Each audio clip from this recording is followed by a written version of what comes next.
السلام علیکم افغانستان بنډار له نجیبې سره خدای دې وکړي چې تاسو ټول روغ او جوړ اوسئ او تاسو هم کولی شئ چې موږ ته خپل ایمیلز راولېږئ هغه هم د bandar@ariana.com د لارې او تاسو کولی شئ د بنډار چې کوم فیسبوک پاڼه ده د هغې د لارې له موږ سره یو ځای شو نن موږ دوه ډېر مهم موضوعات له تاسو سره شریک کړي تاسو کولی شئ چې خپلې پوښتنې له موږ سره شریک کړي یا خپل داسې نظر له موږ سره شریک کړئ او دا هم کولی شي چې تاسو ولاړ شئ د بنډار انسټاګرام اکاونټ ته او هغلته چې تاسو موږ ته خپلې پوښتنې خپل میسیجونه راولېږئ زه به کوشش کوم چې هغې خواته لاړه شم او د دې سره یو بله خبره او هغه دا چې ځو د اشپزخانې خواته او ګورو چې یلدا جانه نن موږ او تاسو ته چی پخوي اگزکتلی راځئ سلام نجیبه جانا قند خوب هستی جانک جان تشکر زنده باشی سلام به تمام بیننده عزیز آرزو میکنم خوش آرام و سرحال باشین مثل همیشه امروز یاد بیروبار است امروز من خواستم دوستای عزیز که اول یک فروت سالات میگن سالات میوه‌ای است که من یک دفعه گفتم در نظر گرفتم که جور کنم به خاطر از اینکه می یگان طفلا به میوه خوردن هیچ علاقه ندارن مادرها زیاد به تشویش عزیزتن که چی رقم به اطفال خود یعنی میوه را بتن یا چی رقم کنن که اطفال میوه را بخوره به نظر از ما که چند رقم میوه را میکس کنین قیماق پرتین از سس مایونس برتین بوره پرتین یکم که بهتر میشه مزهش هم شیرین تر میشه به اطفال تا میتونین به هر رقم به بانای مختلف برشان میوه بتین به خاطر که بسیار فایده داره دیگه به او خاطر من خواستم یک سالات میوه‌ای در نظر گرفتم دیگه ما اینجا پالک داریم که همیشه سبزی پالک شما دوستا پخته کردین به طریق دیگه پخته کردین من امروز به یک طریق دیگه براتون پخته میکنم و ان شاء الله آرزو میکنم که شما پخته کنین در خانه هایتان از این استفاده کنین باز مزهش ببینین باز شاید گفتین که یعنی واقعا خوب بوده مثل می خودتان که پخته میکنین ایزام تو گندنه را ما ریزه کردیم پاک شدیم گندنه را اول مندازیم سرخ میکنیم سبزی را میبینین که ریزه کردیم ششتیم پاک ستره سبزی را مندازین مثل اون رقم که خودتان پخته میکنین سیر نمک عادی نمک چینایی اضافه میکنیم مرچ سیاه سیر چیزایش مندازیم وادی آخر که سبزی ما کاملا پخته شد آوش خوش شد ما اینجا پنیر پیزا داریم پنیر پیزا را تراشک میکنیم وادی آخر که میخواین که بکشین پنیر پیزا را مندازین خوب دم دیگ میکسش میکنین که پنیر پیزا خود او کنه وقتی که او کرد در بشقاب میکشین در پولیش یک دونه نان گرم باشه دیگه باز مزهش ببینین دیگه چی مزه میده حالا دیگه بریم اول ببینیم که کلش چند شده امروز بیربارک است اول زو چې دا کم د میوې سلاد بدن جوړی چې دا په 2 روپو کې جوړیږي راځي چې وګورو د میوې سلاد لازمه مواد مڼې 2 دانې 15 افغانۍ کیلې 2 دانې 10 افغانۍ کیوي نیمه کیلو 15 افغانۍ مالټې 2 دانې 18 افغانۍ پیروی یوه قطۍ 50 افغانۍ مایونیز ساس د ضرورت وړ بوره د ضرورت وړ اوکې نو یو سل څلوېښت روپو کې تاسو د تازه میوې ښایسته سلاد ځان ته جوړولی شئ رایټ او اوس هم ځو چې دا کم سابه او ګندنه د پنیر سره دا څنګه پخې دا 2 روپو راځي چې دا وګورو پالک سابه د پیتزا پنیر سره لازمه مواد پالک سابه 2 دستې 10 افغانۍ ګندنه یوه دسته 10 افغانۍ پیتزا پنیر یوه تخته 170 افغانۍ مرچ او مساله د ضرورت وړ صحیح ده نو 210 روپیو کې دا جوړیږي او ای پنیر پیزا چرا گرفتین؟ پنیر پیزا به خاطر از اینکه بسیار مزه سبزی را خاص میکنه یکی فایدهش هم زیاد است یعنی یک طعم دیگه برش میده او سبزی که یا سابق پخته میکنن میخورن باز که پنیر پیزا بخورن شاید همیشه بگین دیگه باید پنیر دار باشه بسیار مزهش خاص میکنه اوکی گریت خب اول برش میگیم که این سالاد چطور جور میکنین شما این سالاد که میگیریم دوستای عزیز کیوی را سیب توتا میکنیم کیوی سیب کیله را از آخر پرتین دوستای عزیز که چون کیله بسیار یک چیز نرم است اگه او را که سس مایونز و قیماق یک جای مخلوط کنیم باز خدا علیم واروا میکنه مزه سالاد خراب میشه کیله را از آخر مندازیم مالته را فقط پوست میکنین اما برگش میکنین به خاطر دیزاینش باز در روش میمانین اول که کیوی و سیب مخلوط میشه باز کیله از آخر یک کمک بسیار کم که کیله مکس میشه بله که کیله باز کیله را از آخر میندازیم، بوره، سس ماینوز، قیماق، کیوی، سیب خوب مخلوط میکنیم. باز از آخر کیله را میندازیم، یک کمک دگام گدبدش میکنیم. باز از او در ظرف میندازیم، باز مالته را پست میکنیم تا برک میکنیم، میچینیم. برای به خاطر دیزاینش درویش دیگه. پالک دیگه روغن میندازیم عزیزا. اول گندنه خود خوب سرخ میکنیم که او شوه، اوش خوش شوه. بعد از او پالک میندازیم، اما بعد از او نمک عادی میندازیم، مرچ سیاه، نمک چینایی. باز خوب مخلوط میکنیم، میمانیم که خوب اوش خوش شود. که سر روغن آمد، کاملا مطمئن شدیم که نال پخته شده، او نداره. بعد از او پنیر پیزا خود تراشک میکنیم عزیزا، در سرش میندازیم، میمانیم که تا پنیر هم یک چند دقیقه میکسش میکنیم دیگه. بعد از او میکشیم، نوش جان میکنیم. عزیزا سیرام ازیاد تا نره که سیرام است، سیرام میندازیم. چی وقت؟ وقتی کمی گندنه و سبزی ما نزدیک سرخ شدن بود، سیرام میندازیم که یک جای سرخ میکنیم. وقتی که گندنه رو سرخ میکنین در روغن، وقت چیز نمیندازین؟ پیاز میندازیم. نه پیاز نه، فقط این گندنه خودش کار پیاز میکنه. بانجان رومی؟ نه هیچ چیز نه. احمد، محمود؟ نه هیچ چیز نه. نه از او چیزا دل جمع هیچ نه. خب بسیار خوب. دې سره زم د بنډار د فیسبوک پاڼې خواته موږ زه یو څو ورځې مخکې آی تھنک د شنبې آی ډونټ نو کله ما نو سیر دی په خپل ایگزیکټلی، خو زه د بنډار فیسبوک پاڼې نه لایف تللی وم. هلته کې هغه لایف ویډیو کې خلکو کمنټ پرېښي دي، غواړم چې تاسو سره شریک کړم. ریحان افغان وایي سلامونه نجیبه. الته ریحان دی په آی ډي کې دلته لیکلي سلمان خان یمه د هندوستان نه.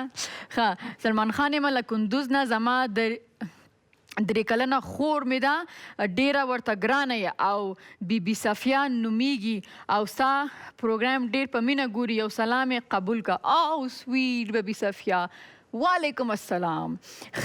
بیا هم فضل وای السلام علیکم نجیبه، خواهر چطور هستی؟ به فارسی که گپ میزنی واقعا صدایتان دلنشین است، خوشم میآید.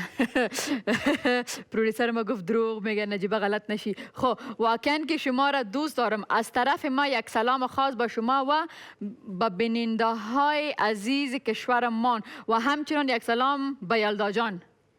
وعلیکم السلام عزیزم. اوکی ډیره مننه. اوکی دا هم وایي چې سروری هم کامنت پریخته ده. سلام نجیبه جان، خوبی؟ من برنامه شما را همیشه میبینم و لذت میبرم. تشکر، زنده باشین. یک سلام کاغذ پیج به شما نجیبه جان و بیننده های عزیز. محمد راتب هستم از ولایت کندوز، برنامه زیبا شما را همیشه میبینم. از کندوز ما زیاد بیننده ها داریم. عدنان باچا وی آسم. نادر رحمانی وی آسم. بریک واخلی، بریک نه پس رازو.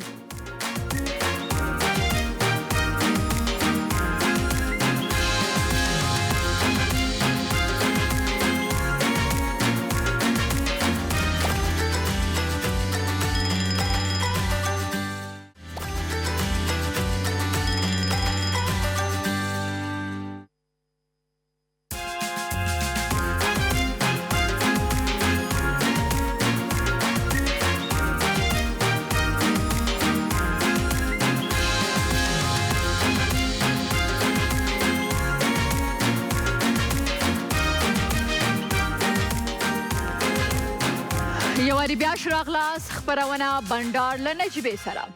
او لیدونکو د بده مرغه دا نشم ویلی چې صرف په افغانستان کې همیشه چې د ښځو دپاره ډېر د درد خبرې هغه دی چې کله د هغې واده وشي د هغې ماشومان نه بیا اولادي. او دغه نن زموږ موضوع ده. زه بله خبرې ډاکټر سره ډسکس کوم، څه پوښتنې لرم. که تاسو هم دې سره تړلې پوښتنې لرئ نو کولی شئ چې د فیسبوک د لارې او یا هم زموږ د بنډار چې کوم ایمیل اډرس د هغې د لارې موږ سره شریکولی شئ. د بنډار چې کوم انسټاګرام اکاونټ دی هغه ته هم تللی شئ او خپلې پوښتنې له موږ سره شریکولی شئ. د بیا اولادۍ په حواله سره یو ویډیوي کلیپ مې غوښتل چې تاسو سره شریک کړم، هغه وګورئ، بیا بیرته راځو خپلو خبرو ته ادامه ورکړو. کله چې یو ښځه او خاوند پرله پسې 6 میاشتې ګډ ژوند پیل کړي، د امیدوارۍ د مخنیوي لارې چارې ونه کاروي او اولاد یې ونه شي، نو ویل کېږي چې ښایي د بې اولادۍ ستونزه ولري او باید د علت پلټنه وشي.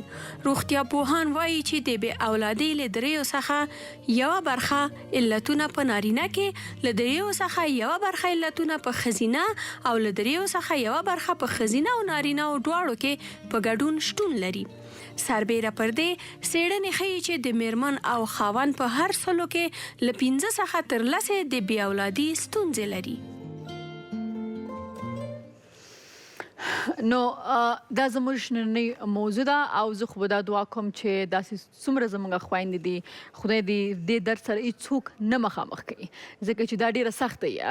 په نورو ټولنو کې شاید دومره نه وي خو زموږ په ټولنه کې ډېره زیاته دی ځکه چې زموږ په ټولنه کې هر څه ډېر مشکل لري چې یو جنۍ لږه راغټه شینې یو هلک لږ هغه خپل مکتب نه خلاص کړي نو هغه باندې په سر باندې فشار وي واده وکړه هغه لا خپل سبق نه کمپلیټ کړی هغه لا خپل ځان یو ځای ته نه رسولی بیا چې واده وکړي کوچنی نشته او خدای دې نه کړي که څوک داسې بې اولاده وي نو د هغو خویندو خاص کر ژوند څومره سخت دی سړي خو لا بیا هم بل واده ورته وکړي نو خدای دې زموږ ټولو خویندې چې کومې واده شوي دي خدای دې ټولو ته دغه د کوچني خوږه میوه په نصیب کې. له ما سره ډیره محترمه گاینکولوژیست صدیقه جان ناصر خوش آمدید.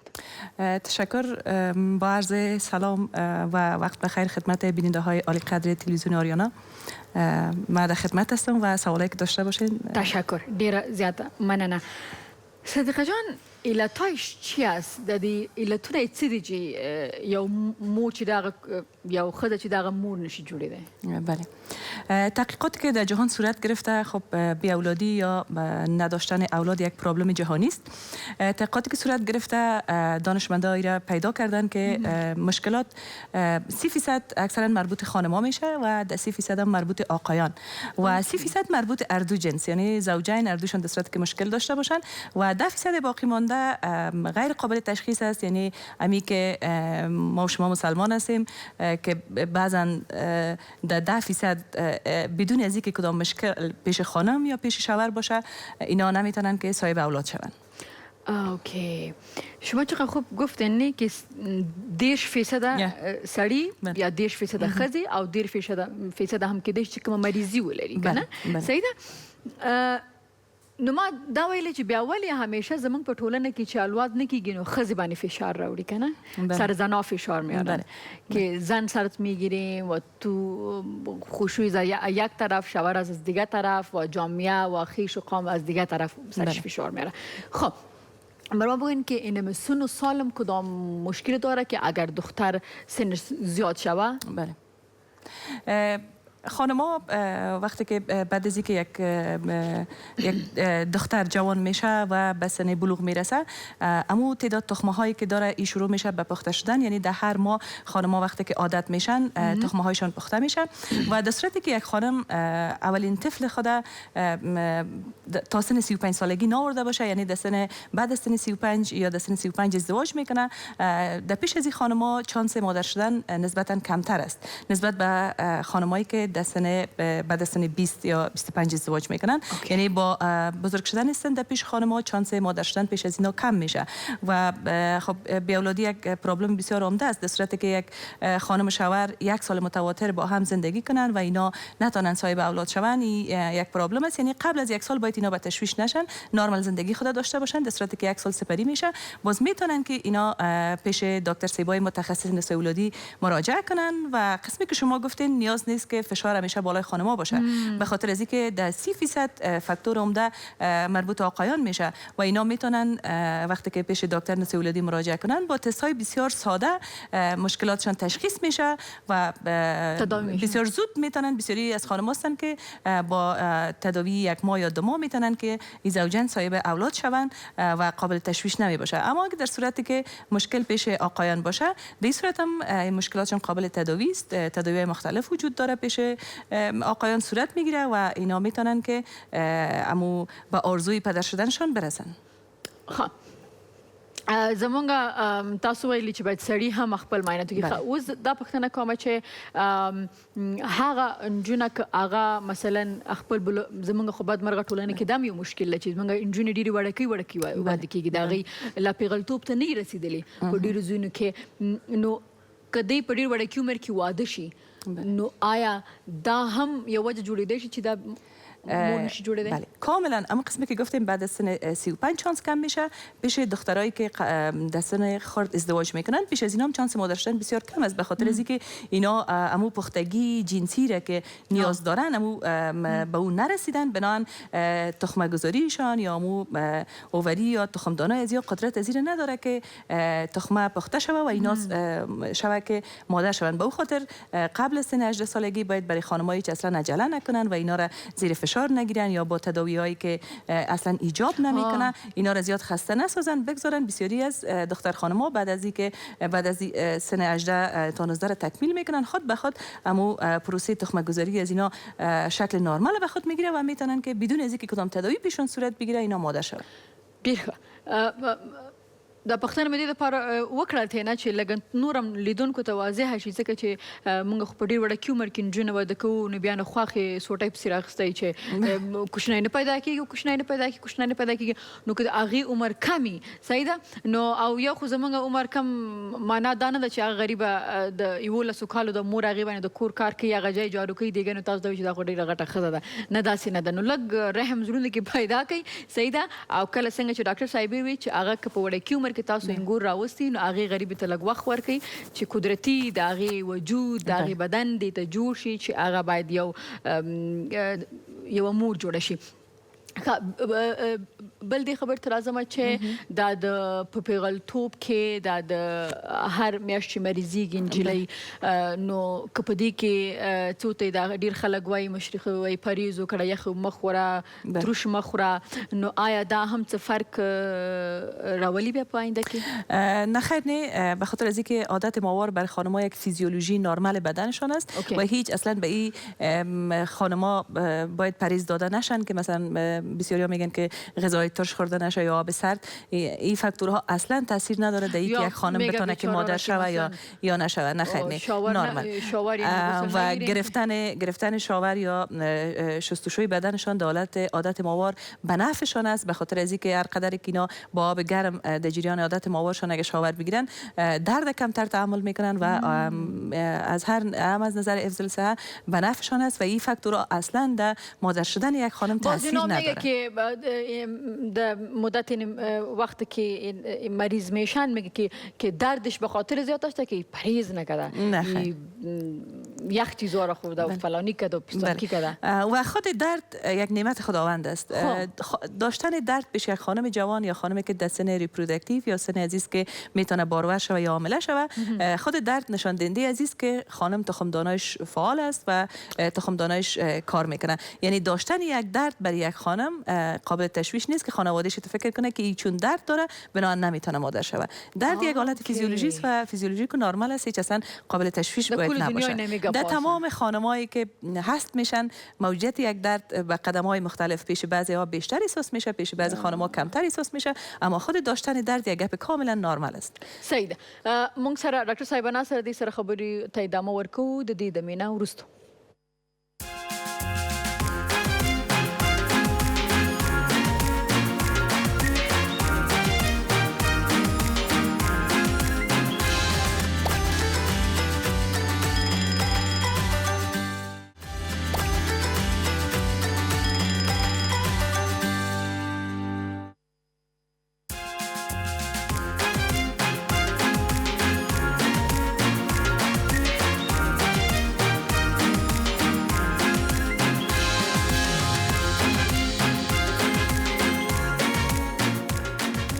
یوار بیا شراغلاس بنډار له نجیبې سره او د بنډار فیسبوک پاڼې ته ځمه هلته تاسو مونږ ته کمنټ پرېښي دي.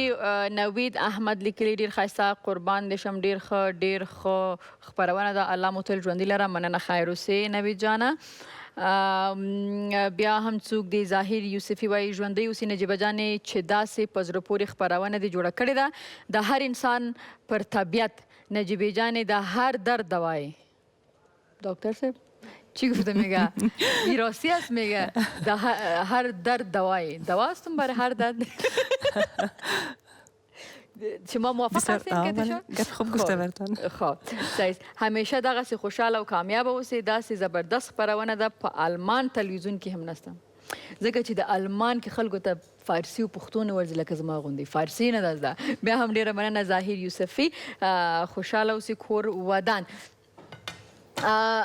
اوس دا راته وایستئ چې بېرته راشو چې زمونږ هغه خویندې وروڼه چې د تکلیف سره مخامخ دي بیا اولادۍ سره، نو دا راته وایي چې هغوی په کم ټیسټ دي داسې چې هغه په د دې دپاره ضروري دي چې باید وشي او هغه باید ښځه هم وکړي او سړی هم وکړي. بله خب قسمی که قبلا گفتیم در صورتی که یک زوج 1 سال مکمل با هم به صورت منظم زندگی کنن اما اینا اولاددار نشن، بعد از اون میشه که پیش دکتر سپاه محترم نسای اولادی مراجعه کنن، خانم شوهر اردوشان. البته به خاطر از اینکه این مشکل قسمی که گفتیم به صورت مساوی پیش خانم یا پیش شوهر که باشه باعث بی اولادی میشه. ډیره مهمه خبره لیدونکو ډاکټر صاحب وکړو چې موږ همیشه چې کله ښځه یعنی الواد نه کیږي نو هغه ښځه غریبه د غوږ نه ونیسو ډاکټر ته بوزو، خو نه باید چې ډاکټر ته ځي د سړي او ښځې دواړه معاینات وشي. به خاطر از اینکه پیش آقایان به یک معاینه بسیار ساده بسیار زود فهمیده میشه که آیا اینا مشکل پیشانه است یا نه، و در صورتی که مشکل هم باشه باز دکتر سپاه محترم یورولوژی یا دکتر سپاه نسای اولادی میشه که برای اینا دوا تجویز کنن و همین مشکلشان رفع شوه و بعد از یک مدت صاحب اولاد میشن. و در صورتی که اگر اینا همین تست انجام میدن و پیش شوهرشان مشکل نیست، باز در اون صورت بسیار کار دکتر هم آسان میشه و برای خانواده هم بسیار ساده است که بعد از او معاینات مشخصی که موجود است پیش خانم انجام میدن و علتایش بسیار زود میتونه پیدا شوه و تداوی پیش از اینا صورت بگیره. و اگر در صورتی که معاینات صورت میگیره و مشکل پیش از اینا پیدا میشه که قابل تداوی نیست، در اون صورت هم دکتر سپاه محترم برشان میگن که اونا وقت خود ضایع نکنن یا زیاد زحمت نکشن. مثلا در پیش بعضی آقایان است که اینا به صورت منظم مقاربت جنسی خود میتونن داشته باشن اما اینا تخمه ندارن، یعنی بخی به صورت کلی اما تخمه پیشون صفر است. در این صورت است که اینا هیچ اصلا زحمت نکشن، مصارف ناقی انجام ندن و زنم نگیرن، نه خیر نه، و ازدواجای دوم و سوم هم انجام ندن. بسیاری وقت دیده شده که آقایان خودم معاینه نمیکنن، ازدواج دوم سوم انجام میدن و بالاخره باعث از این میشه که 3 خانم بیچاره در یک خانه اینا زندگیشان خراب میشه و بالاخره مشکل مربوط مرد است و اینا به یک معاینه بسیار ساده ای که شاید 2.5-300 افغانی فیسش باشه اینا میتونن بفهمن که آیا مشکل دارن یا نه و یا مشکلشان به کدام حد است، قابل تداوی است یا قابل تداوی نیست. 200 افغانی که نمی تست که میشه چی میگن؟ این به نام امو خود اسپرمو گرام است که کاونت خود مقدار و کیفیت اسپرم پیش یک آقا معاینه میشه و بسیار زود دکتر سب مالکشان بله او در لابراتوار معاینه صورت میگیره و نتیجهش برای دکتر نسای اولادی میارن و دکتر سب باز برای خانم و آقا برای هر کدامشان میگه که مشکل از کیست و کدام تستا رو باید انجام بدن. و در صورتی که اگر باز مشکل پیش خانم پیدا میشه، مثلا زیادتر اگر مشکلات عادی باشه، یک پی آی دی عادی باشه یا چرکی که به صورت عامیانه میگن داشته باشه خانم‌ها، حتی با تجویز یک آنتی بیوتیک بسیار ساده این خانم‌ها میتونن تداوی شون و صاحب اولاد شون. و اگه در صورتی که فاکتورهای پیدا میشه که اینا نمیشه تداویشون صورت بگیره، بود حال در جهان تداوی‌های بسیار خوب برآمده، یعنی که مشکل بی اولادی به صورت کلی تداوی‌های اساسی برش پیدا شده که پروسیجرایی است که مثل آی وی اف و آی آی میتونن که انجام بدن و زوجین صاحب اولاد شون. خب یک سوال میکنم به خاطر که چند وقت پیش اینمی سوال ذهنم آمده بود که یگان وقت یک خانم صاحب ماشومانی نکیگی باز 5 سال بعد یا 8 سال بعد مثلا دکتر بهش میگه که تم جور هستی شوهر تم جور مگم نلری بیا دغه نه یو څه کاله پس د خدای الواد ورکي نو ما ویل چې دا څنګه کېدی شي نو کوم ځای کې مې اورېدلی و چې دا د مزغو سره هم تړاو لري که د ښځې یا مازغه ارامه نه یا د سړي مازغه ارامه نه نو که دوی به جګ جوړي خو ماشوم به یې نه کېږي که دا راته لږ وایي چې دا څه کیسه خود هورمون ها یک دنیای بسیار عجیب دارن و این بستگی داره به اعصاب و مو غدواتی که در دماغ است که هایپوتالاموس است و پیشتری گلند است که از نظر اگر ما اصطلاحات طبیش بگوییم برای بیننده ها خسته کن است. یعنی این که قسمی که شما گفتین کاملا این به اعصاب ارتباط داره، در صورتی که اگر یک خانم از نظر روحی و روانی آرام نباشه، سیستم هورمونای وجودش امبالانس یا بی‌نظمی پیدا میکنه و همیست که نمیتونه تخم دانایش امو فعالیت لازمه را داشته باشه و بنابراین تخمه پخته نمیکنه. یعنی اگر تخمه گذاری در هر ماه یک بار پیش یک خانم واقع میشه. اگر اینمی اعصابش آرام نباشه، تشویش اضطراب داشته باشه، بالاخره تخمه گذاری وقتی واقع نشد عمل واقع نمیشه. و همه قسم پیش آقایان غدواتی که در دماغ است کاملا ارتباط مستقیم به فعالیت‌های جنسی از اینا داره و همچنان به کیفیت و کوالیتی اسپرمشان داره. بنابراین آرام بودن اعصابشان و همچنان گرفتن غذای خوب، داشتن ورزش‌های بسیار سالم و وجود سالم در مجموع باعث ازی میشه که اینا بتونن زود صاحب اولاد شوند. و بعضی از امراضی است مثل دیابت یا شکر، فشار بسیار بلند، چاقی بسیار زیاد پیش خانم‌ها یا ای که بسیار زیاد کاهش وزن، اینی فاکتورایی است که باید تداوی صورت بگیره، علتاش پیدا شوه و در صورتی که خانم‌ها اضافه وزن باشن وزن خود کنترل کنن، اینا میتونن که مشکلشان رفع شوه. و همه قسم پیش آقایان ورزش‌های بسیار سنگین و همچنان اضافه وزن زیاد پیششان و داشتن دیابت یا شکر هم میتونه که فاکتورایی باشه که آقایان نتونن که پدر شوند. یعنی فاکتورها وقتی که از بین بره با تداوی‌های منظم و با رفتن پیش دکترای متخصص بسیار زود میتونن مشکلشون حل کنن و قابل تشویش برشون نمیباشه. دیگه تاسو ولید چې همیشه زمونږ خويندې دغه مشکل لري چې مونږ ډاکټر ته ولاړو، ډاکټر وایي چې تا کې هم څه مشکل نشته او خاوند کې هم څه مشکل نشته، بیا مې د الواد نه کیږي دا په دې کور کې د چې څنګه چې ناراحته اوسېږي. مثلا دغه زمونږ مشکل چې د واده 15 میاشتې نه وتلې بیا نو پسې ټوله کوچنی شته که نشته، ماشوم وشو که ونه شو، څنګه د هغه د دوی په روحیه باندې ډایرکټلی په مزغو باندې اثر کوي. کله چې په مزغو باندې اثر وکړي جیلۍ یا سړی به جوګ جوړي خو الواد نه کیږي او بیا مور ټیکری په سر کړي وایي زوی ته بل واده کوم. نو دې خبرو ته باید تاسو پام وکړئ. یک سوال دیگه میگه که او دخترها که دختری درد نداشته باشه در ماهواری میگه او صاحب اولاد نمیشه؟ اصلا امی فاکتور داشتن درد یا نداشتن درد عادت ماهوار هیچ تاثیر بالای از اینکه یک دختر بتونه مادر شوه یا نشوه نداره. یعنی اگر خانواده های محترم به می هیچ اصلا نیندیشن یا اینکه بعضی هایتون میگن که مثلا از عادت ماهوارش میگذره یا اینکه پس افتاد داره، به اصطلاح عام این فکر میکنن که این حالت ها سبب ازی میشه که خانم مادر نشه. در صورتی که این داشتن درد نداشتن درد یا اینکه به توقف افتیدن عادت ماهوار این فاکتورها اصلا بالای مادر شدن یک دختر تاثیر نداره و باید در این قسمت تشویش نداشته باشن. و همون قسمی که شما گفتین بهترین گپ هم است که فشارهای روانی بالایشان نباشه، اعصابشان آرام باشه و اینا به صورت نرمال غذای خوب داشته باشن، بله وزن مناسب داشته باشن، بسیار به آسانی مشکلشان میشه که برطرف شوه و به آرزوی خود که داشتن اولاد است برسن. خب یک سوال دیگه، ما نام خدا زیاد دکتر داریم، بله صحیح؟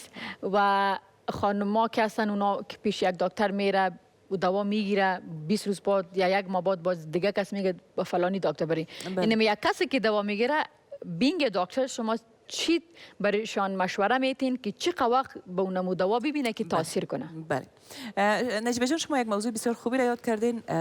رفتن مریضا پیش دکترای متعدد یا تبدیل کردن مریضایشان زود باعث ازی میشه که همین زوجین نتیجه نگیرن. وقتی که پیش یک دکتر سیب متخصص نسل اولادی مراجعه میکنن اینا باید حوصله کنن تا ای که در قدم اول اردوشان معایناتشون صورت بگیره، بعد از اینکه مشکل پیشان پیدا شد وقت بدن دکتر سیب تا ای که اینا را بررسی کنه و به صورت منظم. مثلا اینمی تداویش زیاد چقدر وقت میگیره؟ چند ماه؟ اکثرا پیش خانم‌ها 3 تا 6 ماه بعد نتیجه معلوم میشه که اینا میتونن صاحب اولاد شون. یعنی در صورتی که با 3 سیکل متواترشان یک دکتر سیب تعقیب کنه و برشان دوا بده، اینا باید حوصله کنن. و اگر در صورتی که بعد از خصوصا به خاطر تنبیه کردن تخم دانا اضافه تر از 3 بار هم نیاز نیست. یعنی دکتر سیبای ما هیچ وقتی کارم نمیکنن که گرفتن دواهای زیاد هم باعث میشه که تخم دانا فعالیت نرمال خود از دست بده، تا بعضن خود نخست باعث سرطان‌های تخم دانا میشه که مثلا پیش یک دکتر سیب 3 ماه دوا گرفتن، با 3 ماه دوم پیش دکتر سیب دیگه میرن 3 ماه و اینا تاریخچه درست نمیدن، باعث میشه که بر علاوه از اینکه مشکلشان حل نمیشه بلکه مشکلشان زیاد شده میره. تشکر. ادامه بدن پیش یک دکتر سیب. تشکر. ام دې سره د ماخلو دمه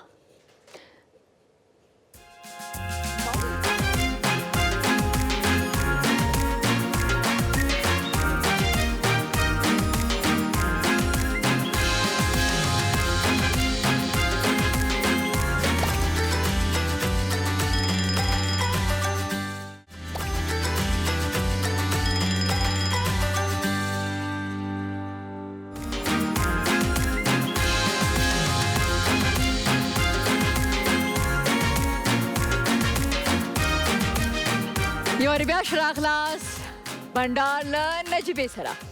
اوس یو ډېره مهمه موضوع او هغه د هیواد. موږ همیشه دا ګیله لرو چې نو وطن موږ ته څه راکړي دي، هیواد موږ ته څه راکړي دي، دا نو څه رقم وطن دی او دا نو داسې دی، دا نو داسې دی. او د ګیلو یو کیسې مې شروع کړي که نه. صحیح ده.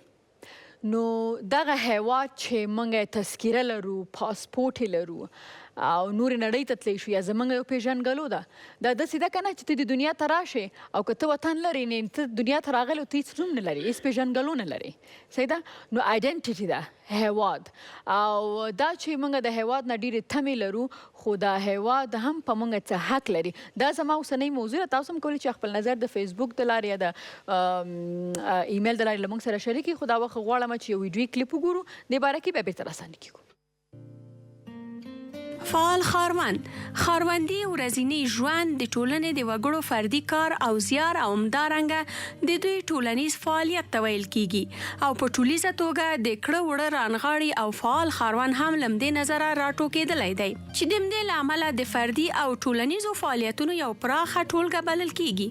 فعالیتونه که څه هم فردي واوسي خو پایله یې د ټولنیز ژوند پرمختګ کې ډېره مرسته کوي. همداراز اقتصادي مشارکت، ټولنیز خدمات، داوطلبانه او نور ټولنیز فعالیتونه چې د ښاروندانو د ژوند په ښه والي کې اغیزمن تمام شي په حقیقت کې قانوني او لیکل شوی یا مدني حقونو ته دا ډول لید هغو اخلاقي او ټولنیزو کړو وړو ته لاره هواروي چې ټولنه یې له ښاروندانو تمه لري. د ښاروندي د مفاهیمو موندل د خلکو بېلابېلو نظرونو توپیر، د مشارکت او بحث مناسب چاپیریال ته اړتیا لري. بله، نو تاسو هم کولی شئ چې د بنډار د انسټاګرام د اکاونټ د لارې او د ایمیل یا د فیسبوک د لارې موږ سره خپلې پوښتنې شریکې. له ما سره خالد احسار نه چې د حقوق بشر د زده کړو امیر دی. خوش آمدید. بسیار زیاد تشکر از شما. صحیح ده. او لیدونکو اولنۍ پوښتنه به زه د دې څخه کوم چې دا راته وایاستې چې څنګه ما د خپرونې په شروع کې ویلې چې زموږ زیاتره خلک چې دي هغه یو مشکل دا لري چې همیشه د وطن څخه خو ډېرې زیاتې ګیلې لري چې دا یې نه دي کړي، دا نشته، دا نشته، دا نشته. خو پخپله چې دی هغه د وطن باره کې یعنې هغه د یو افغان په صفت چې کوي هغه هېڅ دې ته فکر نه. نو تاسو راته وایئ چې یو هیواد په یو وګړي باندې څه حق لري؟ بسیار عالی. بسیار زیاد تشکر که دعوت کردین و فرصت زیر مصاحبه ساختین که در مورد یکی از مسائل مهم اجتماعی با هم بحث و گفتگو کنیم. در طول 16 سال کارهای خیلی خوبی شده و ما از حقهای اساسی و بشری صحبت کردیم. اما چیزی که زیاد در موردش گپ نزدیم مسئولیت‌های یک شهروند در مقابل کشورش است. متأسفانه ما زیاد صحبت نکردیم. البته این هم دلایل داره. یکی از دلایلش این است که ما در طول در حدود 14 هست، یعنی 40 سال است که ما با جنگ با خشونت دست پنجه نرم میکنیم. بنابراین به زمانی که با ما محیط مساعد شد اولین خواست ما بود که ما یک سلسله حقوق بشری ما باید مد نظر قرار بگیره و این یک کار بسیار زیاد خوب بود. اما در این جریان ما کمتر توجه کردیم که شهروندان خب در کناری که یک سلسله حقوق بشری و اساسی دارد در کنارش یک سلسله مکلفیت‌ها و وظایف اصلی دارد در مقابل جامعه و در مقابل دولت. خب اگر ما به قانون اساسی افغانستان مراجعه بکنیم و به تبع همین مسائلی که من ذکر کردم در فصل دوم قانون اساسی افغانستان هم حقوق اساسی ادبا ذکر است و هم وظایف اساسی ادبا ذکر است. اما در قانون اساسی افغانستان هم بیشتر یک قانون اساسی حق محور است. یعنی در فصل دوم در حدود ما 37 تا ماده داریم که در میان 37 تا ماده 4 مادهش به مکلفیت‌های شهروندان در مقابل کشورش بیان شده. اما در میان 37 ماده 33 مادهش همه حقوق اساسی شهروندان بیان شده و مکلفیتی که دولت در مقابل شهروندان دارد بیان شده. البته این کار خیلی خوبی هم است به دلیلی که ما در عصر زندگی می‌کنیم که عصر در واقع عصر حق محوری است. یعنی انسان مدرن با حقوق اساسیش تعریف میشه. انسان سنتی بیشتر با مکلفیت‌هایش تعریف میشد. یعنی مکلفیت در مقابل ارباب داشت، مکلفیت در مقابل پادشاه داشت. اما فعلا نه. دولت یک موجود اعتباری است و به خاطر تامین حقوق بشری به وجود آمده. پس کانسپت و بنیاد ایجاد دولت دقیقاً امین است. اما بر اساس قانون اساسی افغانستان یکی از مکلفیت‌های اساسی که یک شهروند در مقابل کشور خود دارد پرداخت مالیات است. اوکی. یعنی پرداخت مالیات در واقع هر قدری که شهروندان مالیه فرار نمیکنن و مالیه را میتن پرداخت میکنن، ما با اون میزان یک دولت قوی داشته باشیم. یعنی از طرف دیگه، یعنی دولت ها در عصری که زندگی میکنیم فعالیت های اقتصادی کمتری دارن، پس یگانه و عمده ترین منابع عایداتی یک دولت مسئله مالیات است و مالیات شهروندان باید به دولت بدن. در صورتی که ما مالیه میتیم، در واقع دولت همون مالیه رو میگیره در بخش آموزش به مصرف میرسونه، مالیه رو میگیره در بخش صحت به مصرف میرسه، مالیه رو میگیره در واقع به ما سرک میسازه، مالیه رو میگیره در محیط زیست استفاده میکنه. به هر میزانی که ما از مالیه دهی فرار میکنیم، با اون میزان ما دولت ضعیف ساختیم. ما خدمات را که دولت برای ما ارائه بکنه، او خدمات ما ضعیف ساختیم. و نخستین مکلفیتی که ما داریم در مقابل کشور خود، در مقابل دولت خود داریم، امی است که پرداخت مالیات به عنوان یک فرهنگ باید در جامعه ما تبدیل شود. مکلفیت دوم بر اساس قانون اساسی افغانستانی است که یعنی زه به دا وایم چې څنګه چې تاسو مخکې ویلي که نه چې د 40 کالونو جګړه روانه ده اوس هم، او حکومت یې جوړوي سړکونه او دا نور ماماګان راځي بیا یې خرابوي. هغه ځي هلته برق جوړ کړي، برق راغی کې دی لا شفایي واچوي، بیا غریب ځي بیا هغلته پیسې، نو دا خو مصرف غواړي او هغه مصرف راځي چې موږ ټیکس ورکړو. صحیح ده؟ نو چې موږ ټیکس نه ورکوو او بیا برکونه نه وي دا نه وي، نو بیا موږ وایو چې اوهو حکومت څه کوي، نو فلانه څنګه کوي، دا کار خو داسې نه کېږي. نو خبره داسې چې په داسې جنګ ځپلي وطن کې چې تاسو ته معلومه ده چې زموږ همسایه ملکونه چې کوم دي چې هغه هلته امن دی، هغه هم د یو میاشت نه زیات د جنګ وس نه لري. نو تاسو سوچ وکړئ چې د افغانستان حکومت یا افغانستان څومره وخت نه د جنګ په حالت کې دی. او بیرته به راځم او نورې پوښتنې به هم د خالجان سره زه لرم چې باید دوی نه وکړم، دوی موږ ته جواب راکړي. تاسو هم پوښتنې کولې چې له موږ سره شریک او تاسو د یو افغان په صفت باندې نن خو راته ووایئ چې تاسو څه حق ادا کړی د خپل وطن بځای د دې نه چې بیرغ هم پورته کړی توشکې راغله ښه، او په ځای د دې چې په پروفایل باندې مو د افغانستان بیرغ لګولی، نور هم چې کړي دي عملي دمه واخلئ.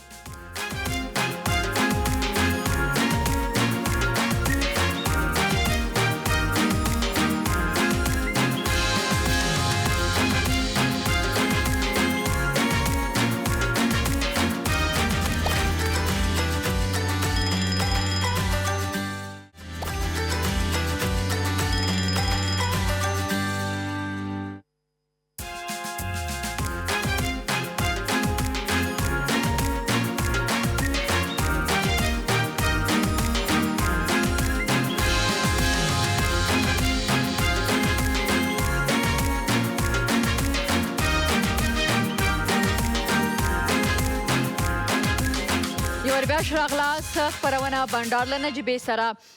دا هم مونږ ته چا ښه دا ایمیل راغلی د کوټې نه، وایي چې عطا محمد وایي چې ستا نمبر مې په کار دی. بیا هغې نه پس در سلام گرم خود را بر تا نجیبه جان تقدیم می دارم، ملکه هستم نجیبه جان و دوست دارم بسیار، یک برنامه زیبا را انتخاب کردین. I love you. اگر ملک نیستی ملکه هستی I love you too. خب او همدې سره زما د بل ایمیل خواته یلدا باز چی گپ شده؟ اگر چی از اشتباه شده ببخش دیگه من میرم. چرا؟ میرم.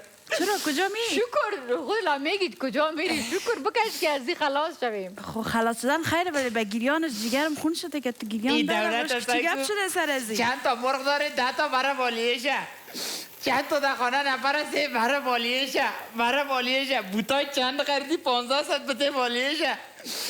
خدا ما پیسه نداریم، زن بگیره مالیه کل چیز دولت بگیره. ما میرم جرمنی از رای تایمنی.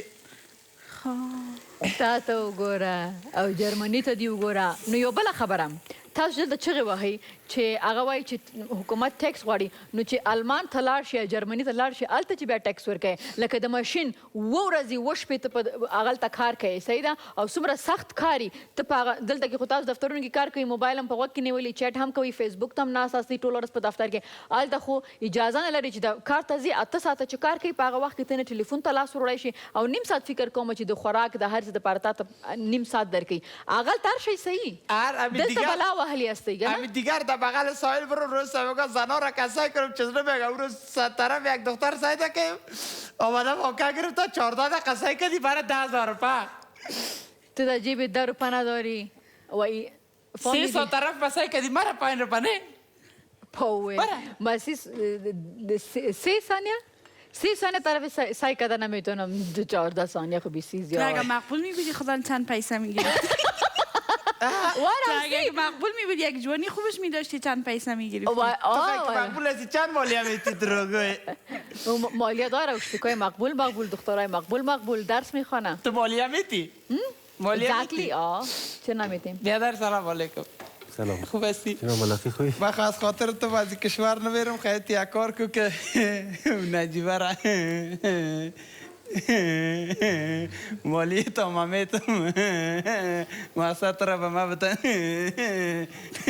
بسیار بد هستی بسیار بد هستی دیوانه شد از غم تو نجیبه خنده گریا که دامت خنده که در رفت خب د دې خبرو سره ما ته دا راپام شو چې زمونږ خپل افغانان کنه دا خو د ټیکس یو خبره شوه زمونږ دغه افغانان چې په خارج کې کار کوي ډیر زحمت باسي او ډیر ټیکس ورکوي صحیح ده خو چې خپل وطن کې ورکوي خپلو خلکو ته ورکوي او خپل هېواد دپاره ورکوي زور ورکوي لکه د ملاقي بیا ژاړي وایي دا بد دي دا ولې داسې ده یو خبره ده بله خبره ده چې همدغه افغانان چې موږ کله تیاره د دې ځای نه لندن ته ځي نو کله چې هغه لینډینګ وکړي نو ډېر په طریقه به ناست دي هغه خاله چې هغه تیاره کړي هغه وایي چې پورته نه شي دا دي هغه دي دوی به ناست یاري خبرې ته به غوږ نیسي خو دا همدغه د لندن نه چې بېرته تیاره د کابل په هوایي میدان کته شوي لا نه او دوی به هله ورمنډې کې بیګونه به راخلي ولاړ به یو درزو دروزو نیم ساعت دوی بیا په هغې کې ولاړې هغه تیاره چې څومره ځي کله دې خوا غورځي کله دې خوا غورځېږي ښه او بیګونه به په سټ باندې ایښي خلطې به یې راځوړندې کړي ولی منگه داستی بدبخته یو چیزی که شما اشاره کردین واقعا یکی از واقعیت‌های تلخ فرهنگی ما است متاسفانه و بلحاظ روانشناسی انسان همیشه از اجتماع و از ساختارهای فرهنگی و اجتماعی تاثیر میپذیره بنابراین شما زمانی که گفتین یک کس میره خارج میره به طور مثال میریم جرمنی به این معنی است که یعنی فرهنگ جرمنیا با قدر بالا است که ما را تحت تاثیر او ساختارهای فرهنگی خود قرار میده یعنی اونا در یک مرحله از رشد فرهنگی رسیدن یعنی قانون پذیری نظم پذیری و احترام به نظم و قواعد و مقررات به عنوان یک ارزش فرهنگی در اوج تبدیل شده زمانی که ما که زیاد به این مسائل هم خو نداریم و به عنوان یک ارزش به ما مطرح نیست ولی زمانی که میریم داخل از اونا میشیم رفتارهای از اونا سر ما تاثیر میکنه یعنی ما هم خود فکر میکنیم که باید ما هم یک فرد منظم شویم ولی زمانی که برعکس در کابل یا در افغانستان میم رشد فرهنگی به اون میزان نیست و ما دوباره سر ما تاثیر میکنه یعنی خود واقعی ما را نشان میده که ما قانون گریز هستیم دیگه به نظم احترام نمیگذاریم متاسفانه و همین مسائل پس یعنی منظور این است که ما کار فرهنگی باید بیشتر بکنیم اگر میخواهیم که به این شکل قانون پذیر باشیم فرهنگ واقعا تا سوشل میدیا لیمیتد شده نه بله بس از فرهنگ گپ بزنیم میریم فیسبوک اینستاگرام و اونموجا گپ میزنیم از فرهنگ و خود که شخصا شخصیت خود ما میگه که ما چی میکنیم یا زیاد ما میره صحیح خب و دویم گپ اینمی که مثلا ما که در خارج هستیم که اونجا کار زیاد مشکل و ثقیل و زیاد وقت کار میکنیم و اونجا که ما تکس میتیم نو پرابلم در کشور خود به مردم خود که تکس میتیم زور ما میده بله البته این زور دادن از یک طرف مردم حق دارن ولی از یک طرف مردم حق ندارن حق دارن به این معنا که یعنی ما به عنوان مالیات دهنده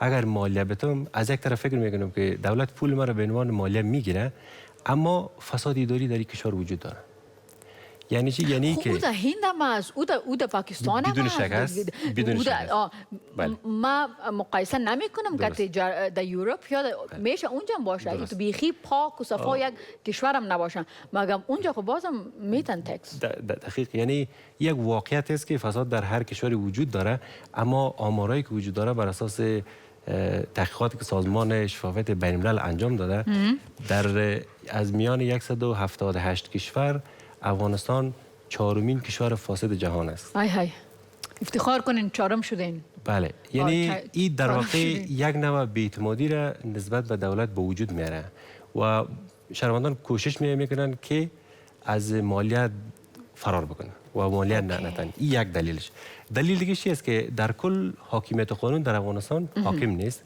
و زمینه های فرار از مالیات وجود داره و دولت در همه ساحات حاکمیت نداره. پس همین باعث میشه که دولت در عرصه مالیات گیری ضعیف عمل بکنه. اوکی.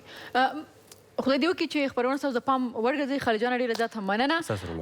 شما هم یک نشان بتین اینمی سبزی را اینمی احمد و محمود سلات بیاین میوه بفرمایین بریم طرف آشپزخانه. طرف مسائل داری خالد جان و خنده داری امروز. نمیفهم که ما تا خنده که ما پوری خنده. نه یعنی شما خیلی جالب انجام میدین اجرا میکنین از خاطر خب با سایسته خودمانی انجام خب اوکی دن اوکی ها اینمی دل سبز و کتینمی فروت شپم په خیر سبق پرم لیدل مهره وای په لوی الله مسپارم تل دی افغانستان زنده باد د الله پامان